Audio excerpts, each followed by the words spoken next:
Eu sempre serei renitente com todo este consumismo hedonista que se instalou na sociedade de uma forma em geral, onde o efeito colateral de uma filosofia um tanto egocêntrica respinga naqueles que são os menos preparados, principalmente quando se trata de adolescentes que, engolidos nesta máquina avassaladora de mídia, que veiculam seus slogans e levam esta mesma sociedade ao consumismo, onde o ter sobrepujou o ser.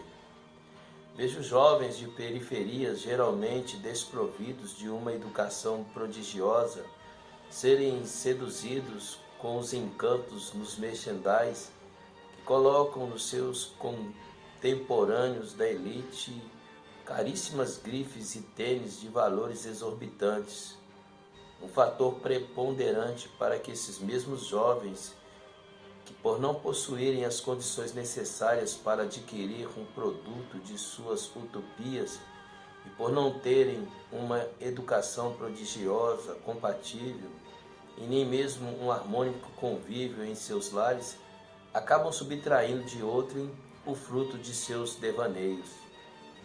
Ainda que eu pareça estar generalizando, infelizmente isso tem sido uma grande verdade.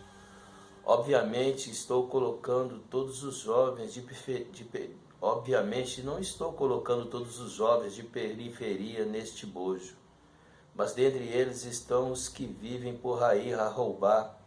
O princípio básico de suas atitudes condenáveis é o desejo de possuir aquilo que eles não têm. Sei que existem jovens de classe média ou alta que agem na mesma proporção, da mesma forma ou pior ainda. Ainda que muitos deles se julgam donos do mundo, acabam sucumbindo-se ao mesmo. As estatísticas estão aí para provar que eu não estou tão errado e que nem estou mentindo. Quantos jovens universitários clamam pela paz em suas passeatas, mas no recôndito da noite cheiram densas camadas de cocaína, alimentando justamente aos que são da periferia e tornaram-se aviãozinhos a levarem o fruto de suas alienações? Quando afirmo que não se pode colocar todos no mesmo bojo, é porque a periferia é um lugar digno, e quantos jovens não lutam para que se torne ainda mais digno? Falo por mim. Eu sou oriundo de uma periferia, e nem por causa disso caí no mundo da bandidagem. Muitos experimentam drogas pela primeira vez na sua adolescência, idade onde todo adolescente está descobrindo o mundo, justamente onde, pela lógica, se prepara um homem ou uma mulher para se tornar alguém na vida. Mas infelizmente é onde se dá início à fatídica caminhada.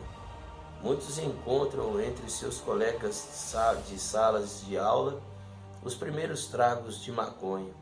Infelizmente sempre haverá aquele que se julga diferenciado e com isso sempre irá induzir alguém ao mesmo caminho obscuro. A maioria, infelizmente, não se contenta apenas nos tragos de um cigarro de maconha e passam a cheirar cocaína, a fumar crack, e aprofundam-se tanto na dependência que passam a roubar para sustentar o próprio vício. Quantos não foram assassinados por causa de dívidas tão irrisórias que chegam ao cúmulo de R$ 5, de R$ 10, mas por não terem pagado acabam pagando com a própria vida. Dói o meu coração quando vejo formadores de ideia que fazem apologia ao uso da maconha, arvoram a sua bandeira sobre o esdrúxulo conceito de liberdade.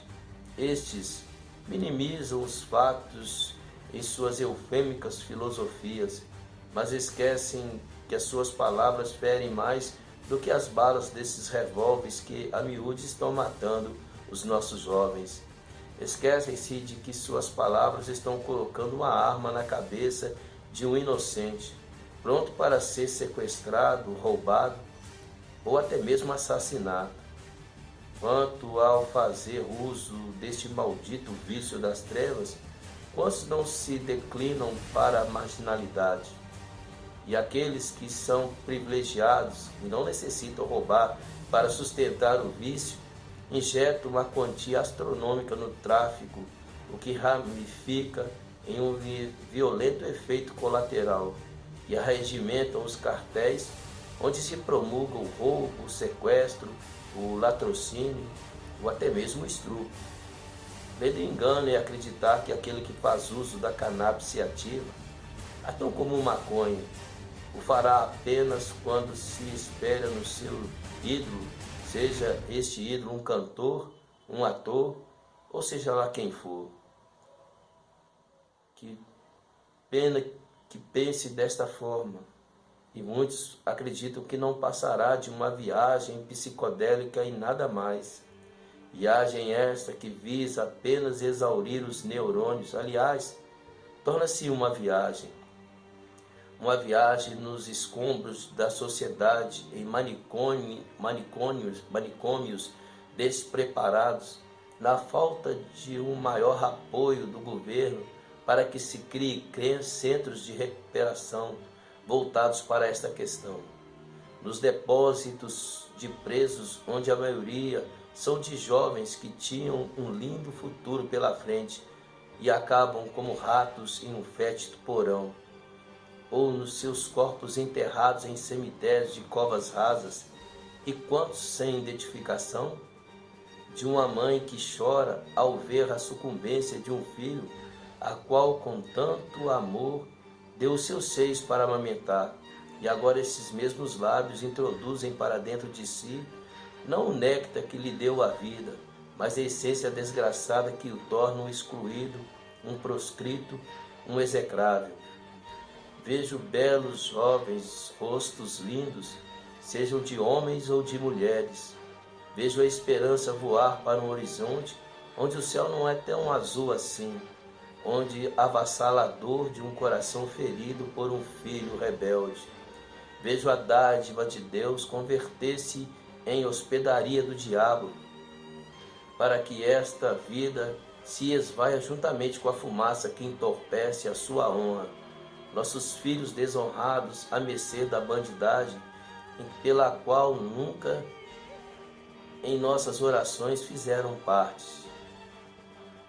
Ver nossos filhos roubando aquilo que com tanta dificuldade lutamos para possuir, para entregar nas mãos desses mesmos biltres. Ver nossos filhos irreconhecíveis, estupidamente, miseravelmente, andando como um mendigo ou como um zumbi, vendo-os a nos espancar com a violência divinda desta mesma terrível possessão causada por esse maldito vício. Não foi, não é, nunca será para isso que nós dobramos os nossos joelhos. Tudo começa com o simples trago de um cigarro de maconha. Plagiando a Mahatma Gandhi, eu me arremeto contra esta síndrome maldita e declaro que o maior problema não seria tão grande se tomasse tempo, pudéssemos solucioná-lo quando mesmo ainda era pequeno, quando ainda podemos, em vez de defender a liberdade do uso da maconha, combatermos veementemente esse fétido odor que tem destruído famílias e famílias a troco de uma pseudo-liberdade que só existe nas canções apologéticas e nos discursadores que se acham conhecedores da filosofia. Geralmente, todo aquele que se envereda por estes caminhos tornam-se discriminados, repudiados e, por que não dizer, marginalizados, o que lhe acarreta uma neurose fóbica, tanto no conceito social, como, por que não dizer, no conceito moral, nas questões psicológicas, pois na maioria das vezes visa-se apenas condenar todo aquele que se encontra perdido, o que torna as coisas mais difíceis, já que devido à retaliação que é feita, todo viciado se converte em um revoltado e voltado para um egocentrismo um tanto masoquista. E a vida que seria a coisa mais fácil de fazer se tivéssemos alicerçado desde o início em Deus, que é a razão maior de tudo, acaba tornando-se complicadíssima, sem contar o fato de que, ao retirar o respaldo dado por Deus, vivemos uma incógnita. Não sabemos de onde viemos, mesmo para onde nós estamos indo, ou se há vida ou se existe vida após a morte. Como temos voz, discernimento, se a nossa prole vem de um minúsculo espermatozoide invisível a olho nu, que inserido em um óvulo gera a anatomia que nos dá as condições de criarmos foguetes que nos levam à Lua ou ainda mais longe.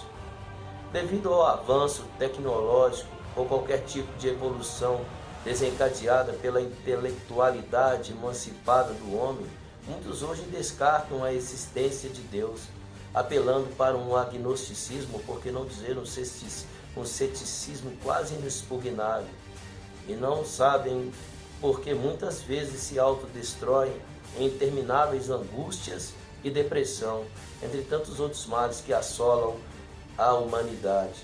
Existem aqueles que até acreditam em Deus, mas o aludem a um pedaço de gesso, de madeira, de papel, entre tantos outros artefatos inanimados, o outorgam poderes místicos a tais ícones, ou seja, outorgam poderes místicos a tais ícones e de forma volátil abstrai-se em sacrifícios e procissões, o que lucidamente eu chamo de idolatria.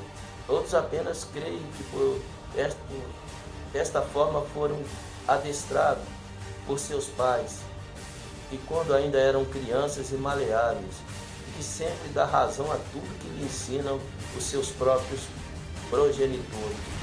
Só que esses mesmos pais deixam de ser super-heróis a partir do momento em que passamos a entender como adultos, e com isso descobrimos neles as mesmas falhas que nós cometemos, ou falhas piores ainda. Mas como estou falando de drogas e não de religião, onde o vício geralmente se faz em maior evidência entre os jovens, pois estes estão descobrindo coisas novas, tudo é elucidativo, até mesmo alucinante, onde também começa a fazer lógica quando afirmo que o ser humano é frágil, é volúvel, é volátil. Quantos jovens com suas convicções insólitas, ideologias satélites, acham que nada tem a ver com nada e vão deixando-se levar de forma amena e suave, sendo induzidos paulatinamente até que suas ideologias, que não se ancoram em coisa alguma, perdem o seu valor e eles estacionam em um estado deplorável, onde passam a ser tratados como escória. E Deus torna-se o único alvo que tais pessoas podem atingir, ou pelo menos pensam que podem, pois em sua consciência errônea pensam que este Deus os abandonou. E eu sempre uso a primeira pessoa do plural, incluindo a minha própria pessoa, já que também fui um viciado e não podia conciliar um Deus tão bom com uma vida tão pregressa, uma vida tão proscrita como a vida pregressa que eu tive. Talvez seja por isso que repudio tanto a Deus como eu mesmo fazia. E ainda que muitos falem dele, é apenas um personagem tão fictício como uma imagem de escultura. Inconscientemente, todo viciado no seu íntimo acredita que Deus é o seu oposto e por isso sempre cria enormes barreiras para conseguir concebê-lo como um antídoto. E ainda que realmente devido aos nossos erros, Deus tenha se tornado o nosso antágono, todo ser humano, e isso infelizmente é algo concernente a todo ser humano, porque Deus infelizmente, por nossa causa, por nosso erro, torna-se o nosso antágono. É o que Paulo atesta claramente quando escreveu no livro aos Romanos, no capítulo 3, no versículo 11, onde diz que não há um justo sequer. E no capítulo 3, já no versículo 23, ele diz que todos pecaram e por isso todos estão destituídos, infelizmente. Porém, quando se é mais profundo o desejo, porém, quando se é sincero no propósito de mudanças, e esse desejo faz com que abandone todo um sentimento que se insuflou desde a sua infância, que insuflou o seu ego, que torna o ser humano tão egocêntrico e muitas vezes tão irônico e mesquinho. Mas quando se abandona e quando há um desejo de abandonar esse ego, torna-se mais viável a recuperação, que orquestrada pelo Espírito Santo, potencializa dando condições para uma verdadeira libertação. Só que ainda que o Espírito Santo de Deus seja onipotente, onipresente, onisciente, ele sempre respeitou a individualidade de cada um de nós, inclusive a de um viciado. E por isso muitos morrem sucumbidos por esse vício tão maldito que foi feito nos porões do inferno. Louvado seja o nome desse Deus maravilhoso chamado Jesus Cristo. Amém.